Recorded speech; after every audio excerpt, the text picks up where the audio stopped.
जितनी देर मन ठहरेगा यानी एकाग्र होगा, वो समय उसे ज्ञात नहीं होगा अभ्यासी को। उसे तो लगेगा पता नहीं अभी तो मैं बैठा था और लगता अभी आँख खुल गई। जब घड़ी देखेगा तब कहेगा ये तो मैं 30 मिनट 40 मिनट 50 मिनट या 1 घंटा मैंने ध्यान किया, मुझे पता क्यों नहीं लगा। अरे पता इसलिए नहीं लगा, मन ठहर गया, एक जगह स्थिर हो गया, समय का भान नहीं हुआ। और नहीं तो आप ध्यान करेंगे, कुछ न कुछ सोचते रहेंगे, वो तो क्रिया होती है, कोई बात नहीं, तब उसमें थोड़ी अनुभूति होती है कि हाँ हमें काफ़ी देर हो गई, या स्वयं आँखें खुलने लगती हैं, खुल जाती हैं या खुलने लगती हैं, या इच्छा ख़त्म हो जाती है, सोचते हैं कि चलो भाई समय अभाव है, कोई भी बात है, तो ध्यान तोड़ देते हैं। खैर, इन सभी नियमों का पालन करना होता अगर साधक बनना है तो।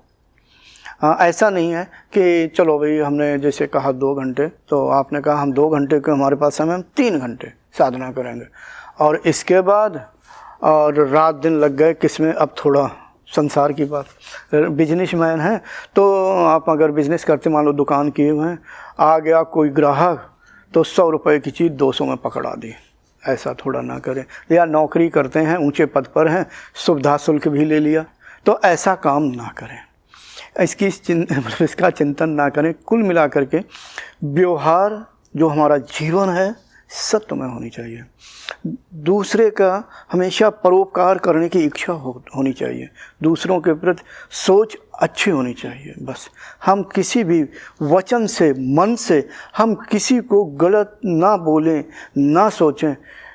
एक अच्छे साधक यानी अभ्यासी, साधक नहीं अभ्यासी की चीज़ है। कोशिश करें, धीरे धीरे आदत पड़ जाएगी, शुरू में आदत नहीं पड़ेगी, क्योंकि हमें आदत पड़ी हुई है कि किसी ने एक अपशब्द बोला, हम 4 अपशब्द बोलने के लिए तैयार रहते हैं। तो फिर ये नहीं सोचते हैं कि बाद में क्या होगा। लेकिन हाँ, नहीं कहते कि अंदर का अहंकार जाग जाता है तो नहीं कहते हम कौन उससे छोटे हैं तो वगैरह, ये नहीं करना।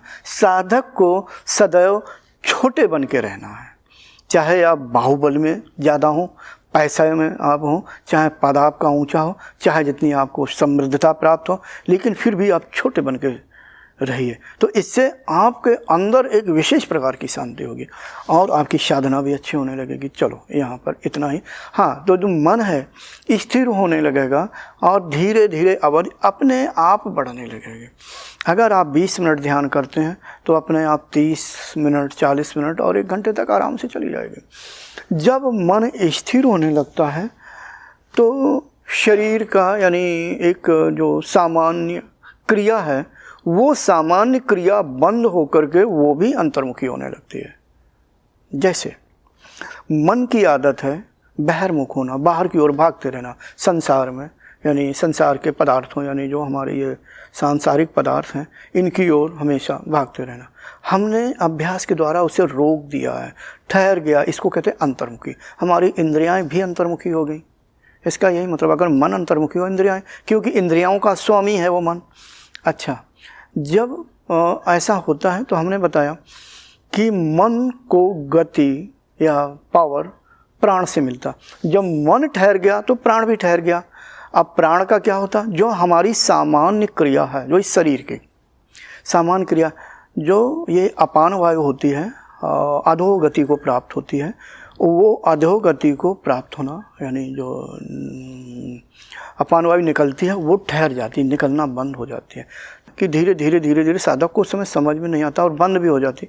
और जब अभ्यास ज़्यादा बढ़ता है तो वो प्राण ऊर्ध्वमुखी होकर के ऊर्ध्वमुखी होने का प्रयास करता है, यानी ऊपर की ओर चढ़ने का प्रयास करता है। उसमें थोड़ी शुद्धता बढ़ती है, क्योंकि जितना मन ठहरेगा चित्त उतना शुद्ध होगा, प्राण उतना शुद्ध होगा, क्योंकि प्राणायाम भी कर रहे होते हैं। और हम जैसा भोजन सात्विक भोजन करेंगे तो सात्विक प्राण बनेगा, तमोगुणी भोजन करेंगे तो तमोगुणी प्राण बनेगा। जब साधक अभ्यास करता है तो सात्विक भोजन करता है तो प्राण भी सात्विक हुआ, शुद्ध हुआ, तो फिर वो ऊर्ध्व होने लगता है।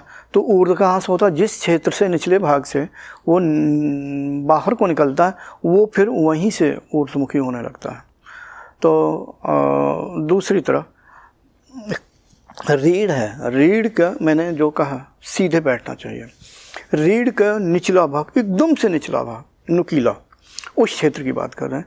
तो वो प्राण उस क्षेत्र में, क्योंकि वो नीचे की ओर निकलता था, उस क्षेत्र में वहीं पर घूमने सा लगता है। ये साधक को, किसी साधक को अनुभूति होती है, किसी को नहीं भी होती है। जिनकी शुद्धता ज़्यादा होती है उनको अनुभूति होने लगती है, और जिसका ये है कि हम अभ्यास कर रहे हैं, इन सब पूरे नियमों को हम पालन नहीं कर सकते हैं, तो उन्हें नहीं भी होती है। धीरे धीरे उनकी धीरे धीरे उनका आंतरिक विकास होता है, तो कभी कभी प्राण की अनुभूति नहीं होती, लेकिन साधकों को देखा है कि ज़्यादातर होता है। तो प्राणवायु धीरे धीरे पहले वहीं पर क्रिया करने की कोशिश करता है। जो नुकीली हड्डी है, फिर थोड़ा सा ऊपर होता है, चौड़ी सी हड्डी है, वहाँ पर मूलाधार चक्र होता है। ये प्राण उसी जगह आकर के गति करने लगता है, ठहरने लगता है। जो मूलाधार चक्र है उसका विकास करना शुरू हो जाता है। ये जो चक्र हैं, ये इस स्थूल शरीर में ना होकर के हमारे अंदर, जो इस स्थूल शरीर के अंदर जो दूसरा शरीर भरा हुआ सूक्ष्म शरीर, उसके अंदर ये सारी चीज़ें विद्यमान होती हैं। तो यानी क्रिया सूक्ष्म शरीर में हो रही होती है और अनुभूति हमें इसमें होती है, स्थूल शरीर में, क्योंकि स्थूल शरीर के अंदर सूक्ष्म शरीर समाया हुआ है। हम जो बोल रहे हैं वास्तव में ये ताकत उसी से मिल रही है। जो क्रिया हो रही है सूक्ष्म शरीर में हो रही है, इस स्थूल में नहीं हो रही। दिख रहा है कि जीव क्रिया कर रही है, हम हाथ हिला रहे हैं, सच ये है कि हमारा स्थूल शरीर जो इसके अंदर समाया हुआ, घुसा हुआ है, वो सारी क्रिया कर रहा होता है। तो ये यंत्र मात्र है, बस इतना समझो। और सूक्ष्म शरीर उसे जो मृत्यु के बाद निकलता है, मैं उसकी बात करता हूँ, बाद में बता दूंगा। सूक्ष्म कारण और महाकारण शरीर, तो उसके अंदर क्रिया होने लगती है। मूलाधार जो चक्र होता है, यहीं से हमारा आंतरिक विकास होना शुरू हो जाता है। अभ्यास करते करते धीरे धीरे प्राण ऊपर चढ़ता है। सबसे नीचे मूलाधार चक्र होता है, उससे 2 अंगुल ऊपर स्वादिष्ठान चक्र होता है। नाभि के पीछे चक्र होता है, यानी रीढ़ से मिला हुआ। रीढ़ में नहीं होता है, सुषुम्ना नाड़ी से संबंधित होता है। हाँ, रीढ़ के सारे सूक्ष्म स्थूल रूप में सुषुम्ना नाड़ी होती है, ऊपर को जाती है, सूक्ष्म शरीर में होती है। और वैसे ही स्थूल में एक विशेष प्रकार की अदृश्य ना दिखने वाली बहुत बारीक नाड़ी होती, उसी से ये जो सूक्ष्म शरीर में होते हैं, उससे ये चक्र विशेष प्रकार के जगह होते हैं, उच्च चिपके से होते हैं।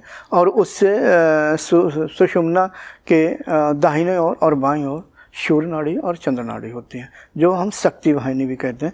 हम अगर जो कोई क्रिया करते हैं, हाथ ऊपर नीचे इधर उधर वजन उठाना, चलना फिरना वगैरह वगैरह, जो भी हम क्रिया करते हैं, तो ये हमें ताकत, पावर उससे मिलती है, सूर्य नाड़ी चंद्र नाड़ी से। तो ये तीनों हैं, उन चक्रों से सटी हुई, मतलब संपर्क होती हुई ऊपर को जाती हैं। तो कुल मिलाकर के धीरे धीरे प्राण अभ्यासी के अभ्यास के अनुसार ऊपर की ओर चढ़ता है। तो नाभि के पीछे जो रीढ़ में है सूक्ष्म रूप से नाभि चक्र, हृदय के पीछे हृदय चक्र और गले में कंठ चक्र होता है। यही धीरे धीरे प्राण ऊपर की ओर चढ़ता, ध्यान आता। Thanks for watching. Remember to like, comment and subscribe.